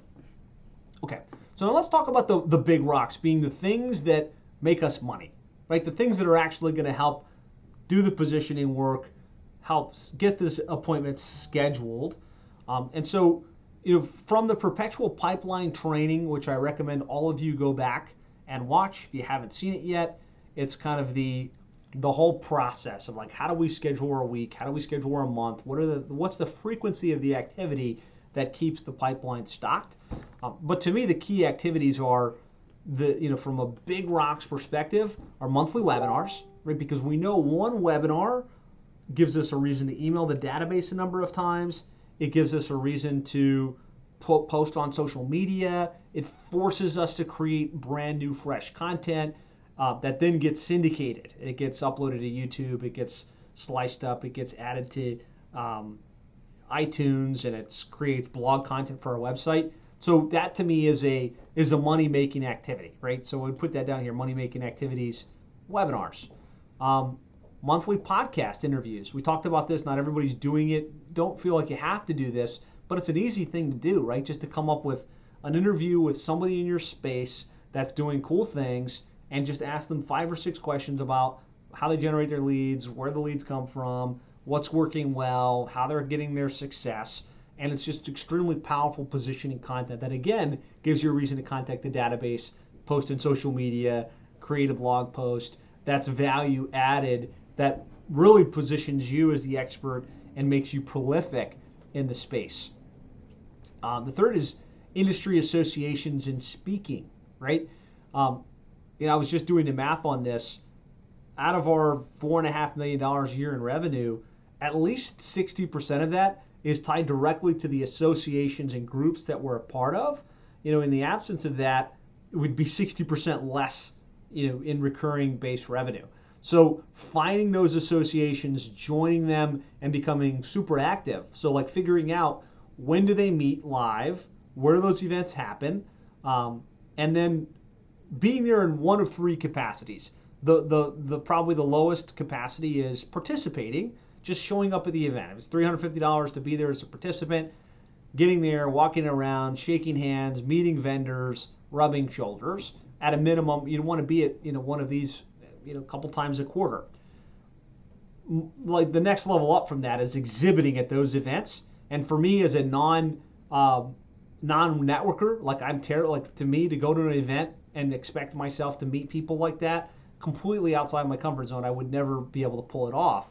But somebody like Mark Petrie, goes to an event and he's got his client walking him around, and everybody very magnetizing, very great networker, works great. So you're going to know your strengths. I would never try that. But exhibiting gives me kind of in my mind the right to be there. I've got my booth. I've paid some money. I have a reason for people to come back to my booth and come chat with me. So exhibiting, and then at the top level, and it usually takes you exhibiting a couple times for these types of opportunities to surface, speaking at the events. So finding out when these events are, finding out how much it will cost you to exhibit, and asking, hey, is there a speaking track? Who's responsible for the education, breakout sessions, and asking, how do I get these types of speaking opportunities? Danny Barrera, I think, Danny, are you still with us on here?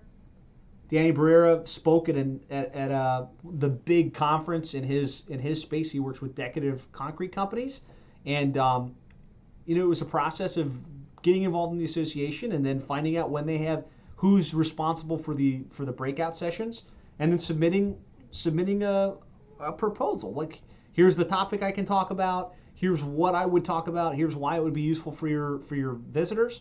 I mean, for your attendees. And it's extremely powerful when you speak and exhibit. Right? When you speak and exhibit, you're the expert. People are coming back to you, and of course, you can leverage that in a lot of ways on social media. Actually the live communication that you get, and the people that sign up right at the event. If you record it, you can claim, hey, look, I was at that event, I was speaking, and now you've got this higher level of expert status. These to me are the 3 big money-making activities. So you want to put these down here, and then you want to figure out the frequency. So for me, webinars and podcasts are monthly. Industry associations are, at least once a quarter. What are the other money-making activities that you do, should do, could do? I'm just going to give you guys like another minute. Flesh this out. This column right here. What are your money-making activities that you want to make sure you block into the calendar, which we're going to do next, that you block into the calendar so that you, like we talked about, so you got your big rocks in, the things that are going to make you money before we start filling it up with sand and pebbles.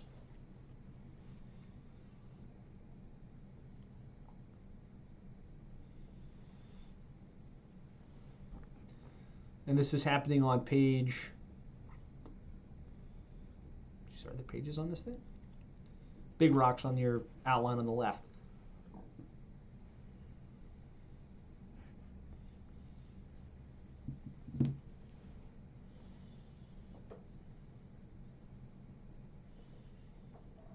Josh says he added product enhancement and revenue development to a key activity, R&D. Those are activities that make my product better, enhance it, develop. Yep, you can definitely have that in there.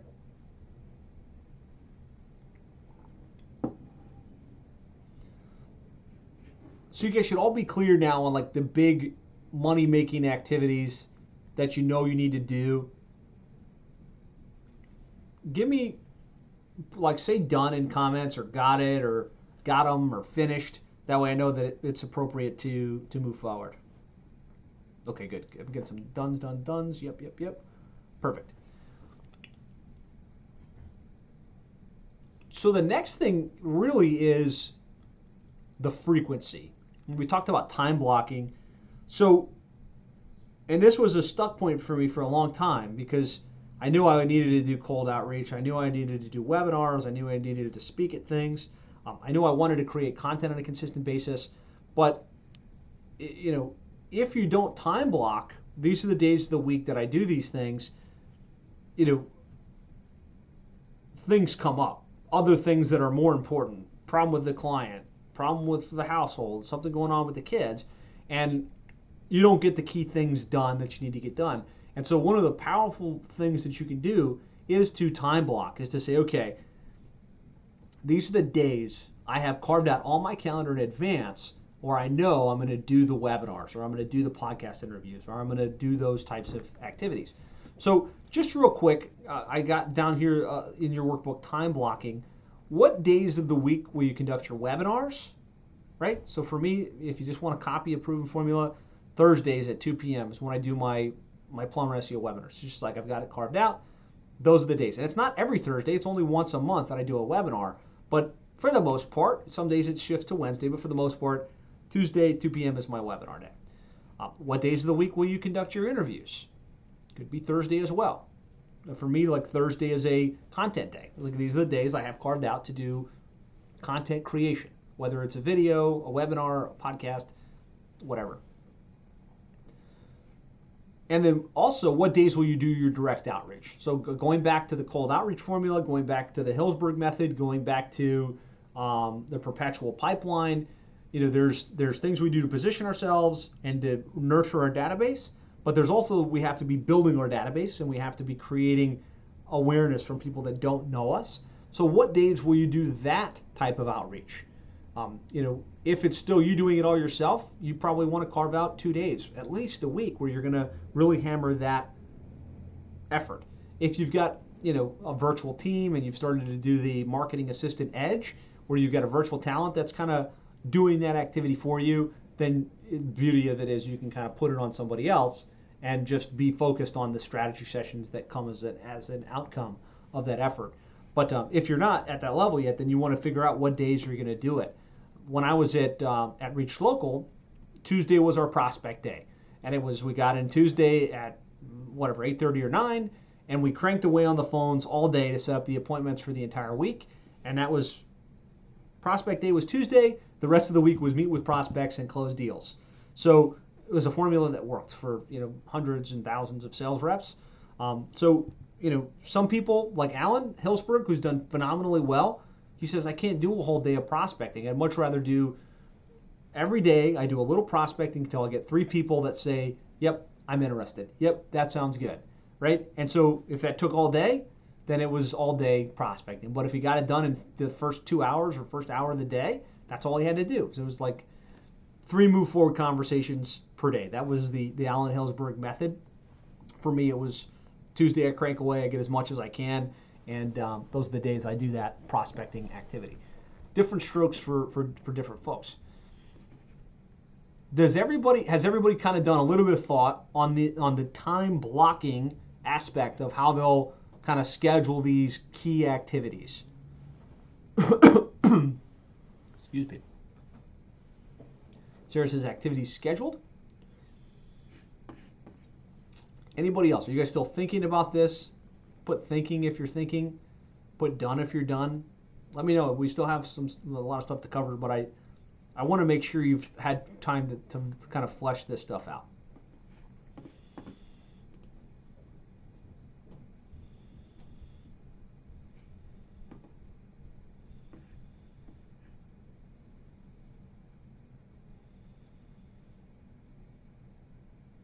Somebody give me a done, a ready to move forward. Did my internet disconnect? Are you guys still seeing me? Okay, thank you. Now they're coming in. Okay, so ideally we've got our time blocking fleshed out. Now what I want to do is plan out at least the webinars. You know, the podcast stuff really is like figure out, like, come up with a short list of 5 to 7 people that you want to interview, and could determine that, like, let's just say the third Thursday of every month is the day that you'll do those interviews, and start doing that outreach effort. But the one that you want to really think and block out in advance is your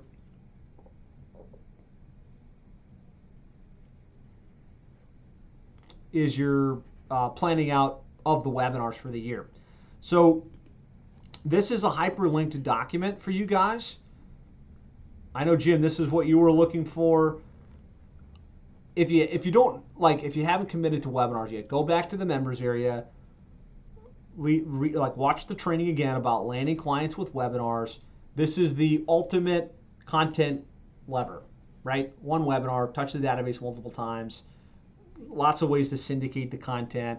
Great way to really nurture the database and keep the pipeline full. So what I want you to do is just click on this. Again, same exact thing as the others. Once you're in here, go File, make a copy.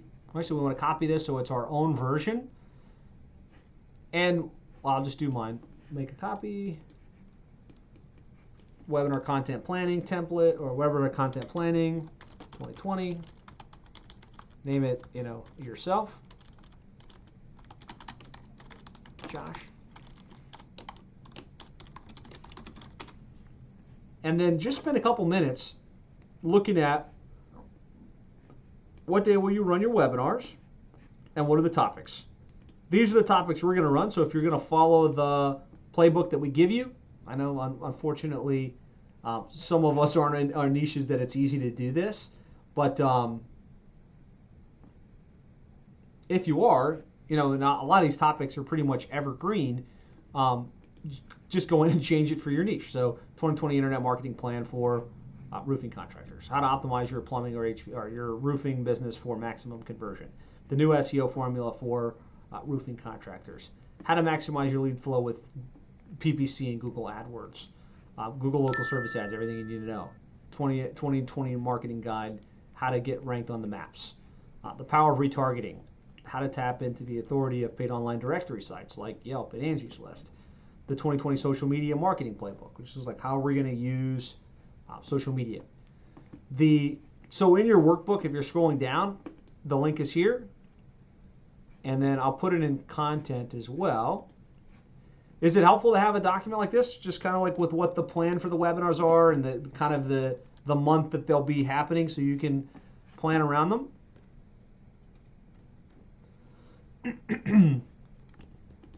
And the cool part is all of these are obviously similar to the ones we did last year.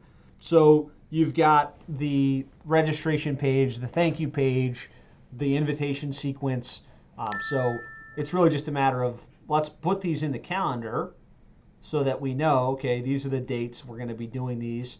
We can't plan something else because what happens is we don't book it now. We plan something else and then it's like, oh gosh, I guess I'll try and get back to it next week. And then we wind up weeks behind on our webinars. We lose the momentum of creating the fresh content and touching the database and really having that author position status as the prolific content creator. So I'm going to give you guys 3 minutes to flesh out the webinar calendar. The funny thing is, if this was pretty much all you did from a positioning perspective, you didn't do weekly videos, and you didn't do daily posts on social, and you didn't do building a Facebook group, and you didn't do podcast interview stuff, this would be enough to drive your activity going into 2020. If all you did was one webinar per month and you fully syndicate the way I show you how to do it, you will undoubtedly start to be looked at as a go-to expert in your space. Brian's asking if I'm going to do this 2020 internet marketing plan again, and without question, I am. There's certain people that think ahead of the ball, right? And they're in December and they're planning. And there's other people in January is when they start to think about the year. So we're going to do it again in January, yes. And I recommend you guys all do it as well.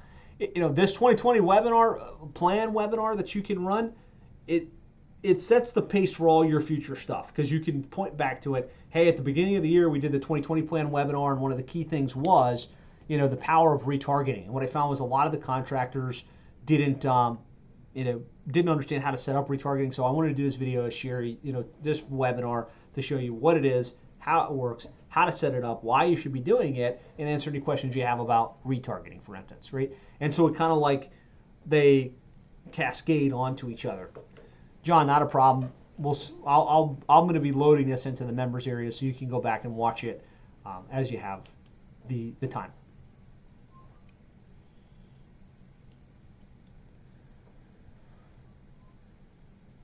So you guys should all have this document open right now. You should have made your copy. I'm going to give you another full minute. Dial in your topics, customize this for your niche, and block out these dates.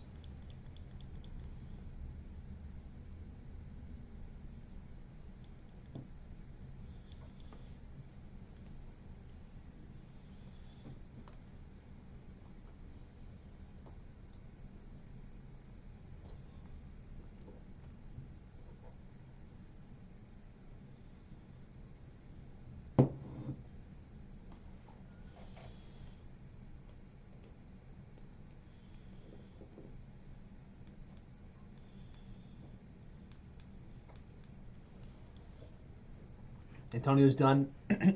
Put in done. Yeah, if you could help me out, just put in the comments done once you feel like you've got this locked and loaded. John's done. Sweet.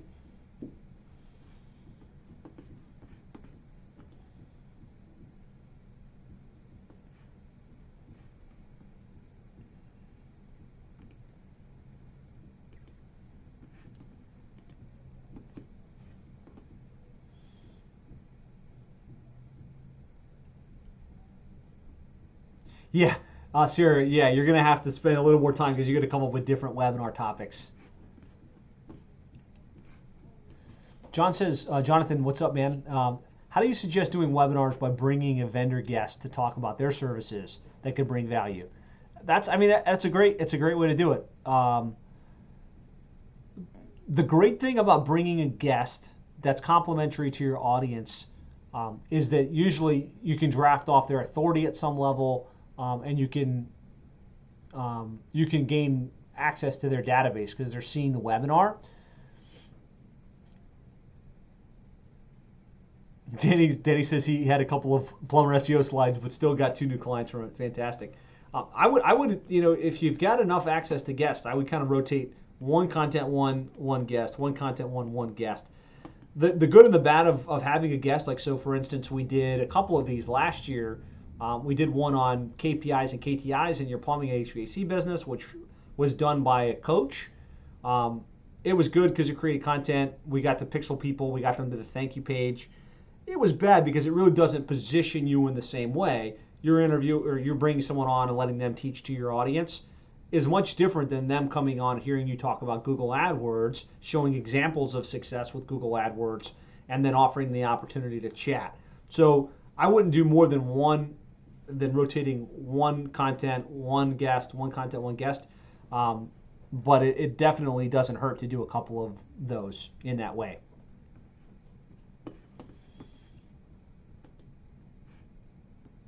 Okay, let's go back to our workbooks. So ideally, we've at least started the process of mapping out. These are our webinars for 2020. These are the dates we're going to do them. The next thing I want to do is do some Pebble planning. And so Pebble planning is things like our vacations, right, which we want to plan in advance, which is super fun, and something that whether you're single or married in a relationship is good for you to do, right? It's good to think about, here's 2020. I'm going to be doing a lot of work, right? Josh has got me setting these goals. He's got me setting these KPIs. and that's all work. But there's got to be a fun aspect to your life as well. So really thinking about, when can I go out and take a week vacation to California or wherever you want to go? When can I take a long weekend?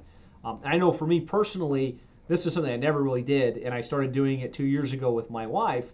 And it's very exciting to sit down and look at the calendar and say, okay, here's when we're going to go to Orlando. Here's where we're going to go on a cruise. Here's where we're going to go up to California. Here's where we're going to go up to Colorado. And just knowing that you've got that to look forward to, it creates excitement and it creates enthusiasm. In a relationship, you need that. Like you need something that you guys are doing together that you're looking forward to. If you're not in a relationship, you should do it anyways because it gives you something to personally look forward to. They say all work and no play makes Jack a dull boy, right? You don't want to do that to yourself, and you're not going to be able to put the energy in and put the effort in.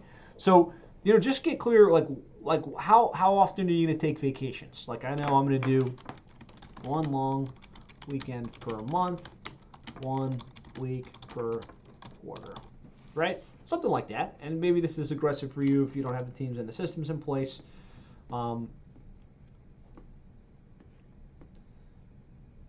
So vacations.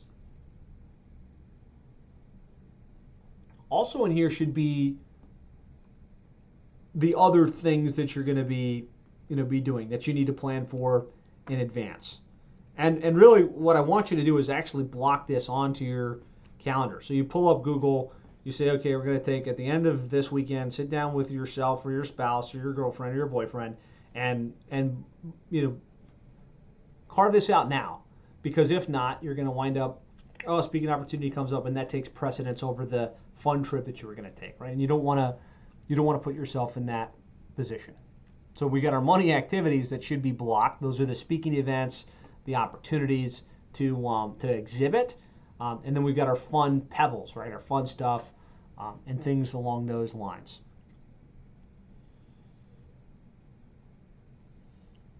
So this one is going to take a little bit more time, right? But don't skim over it. Think about it. Between now and the end of the year, really get into the calendar, have a fun experience of really picking out the destinations and the time frames and put them in your calendar now. The other thing you want to make sure you block out on your calendar is your learning and development. Family events, birthdays for your kids, birthdays for your spouse, birthdays for your significant other. I don't go all the way to the place of personal care, but some people do. Like, I'm going to have a massage this day. I'm going to get my hair cut on these days. Kind of curve that stuff out. For me, it's mainly my learning and development, right? And we all know that our dates for the next intensive, right, which we're all going to be at, you want to block that in your calendar now. That way you've got it carved out. So to get there, we'll go to 7figureagency.com/calendar, and it's in your workbook. Ooh. Oh, it's members.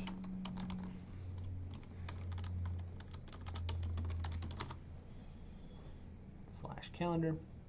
Now's a great time just to grab February 5th and 6th, June 10th and 11th, November 4th and 5th. Block that onto your calendar. That way you know that it's there. And this learning and development, we all talk about, we've got the information, we've got the tools, we've got the resources, we've got the goals. There's something powerful about being at the intensives, working on the business instead of working in the business, being around other successful people. You get so much out of these types of Zoom sessions, and they're fine. But live and in person, you can't replace it. The people that come to the event leave the event energized. They get more done than the ones that are sitting at home in a vacuum.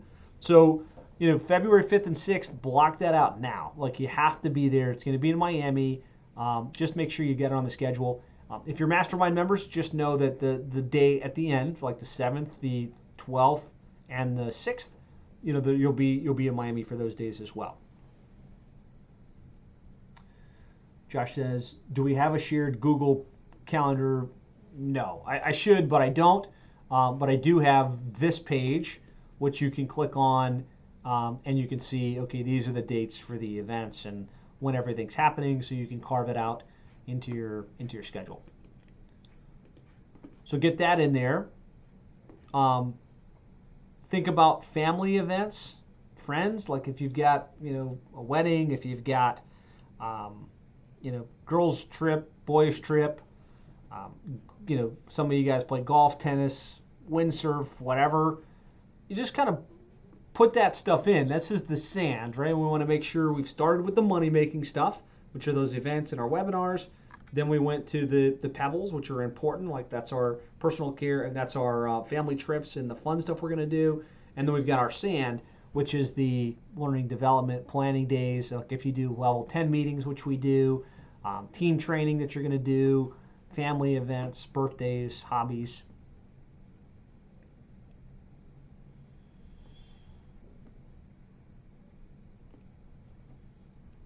And what I'm going to do is I'm going to have you guys calendarize this stuff.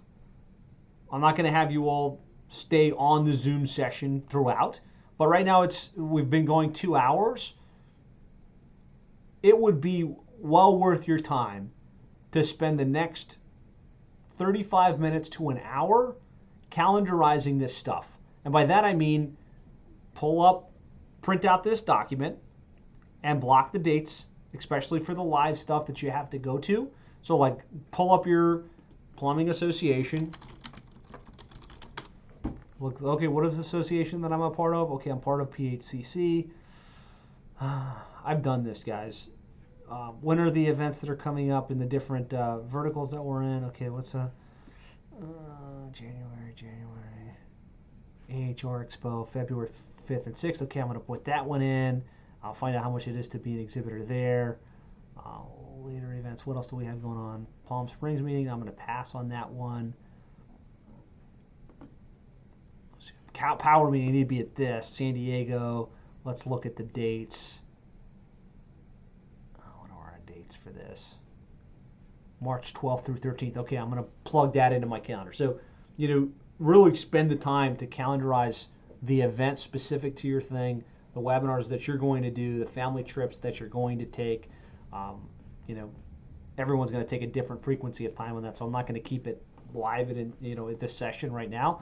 But I do want to encourage you to spend the next hour here before you close up the day and get this stuff in the calendar.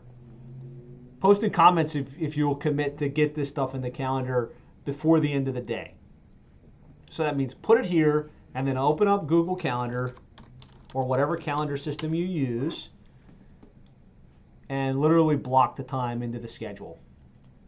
It is the end of the day. I know. What time is it there, Sarah, in the UK? Wow, 9 p.m. Okay. Well, you should still stay up till 10 and crank this out.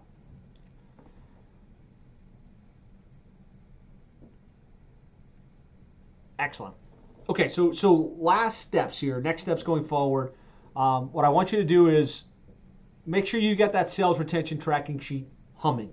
Like you feel like I've got my targets, I'm comfortable with it.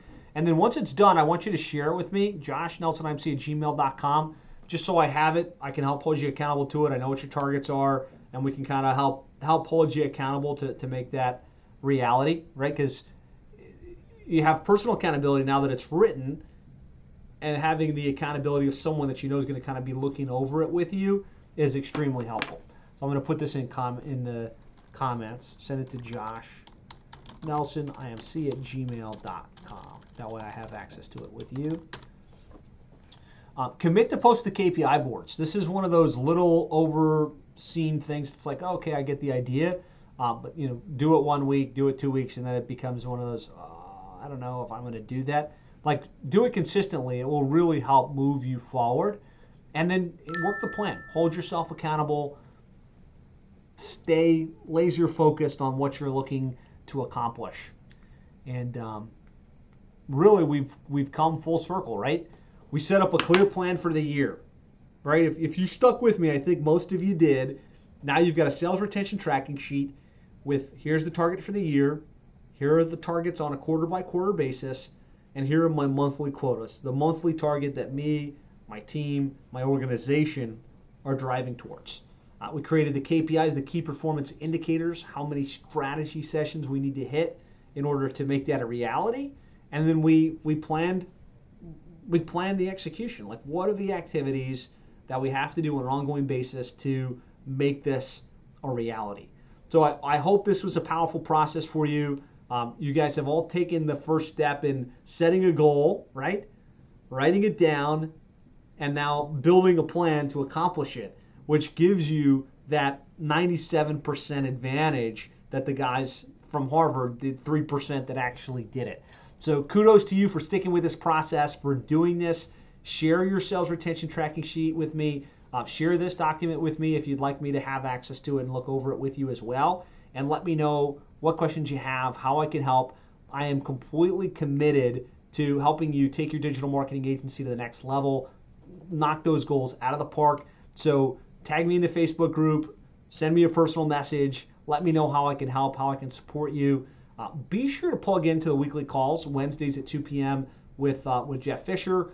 Great place to just get answers, network with the other group, attend our live trainings that we do a couple times per month, and definitely plan to attend the intensive in Miami February, and that's it. Thanks for your time, guys. I'll talk to you soon.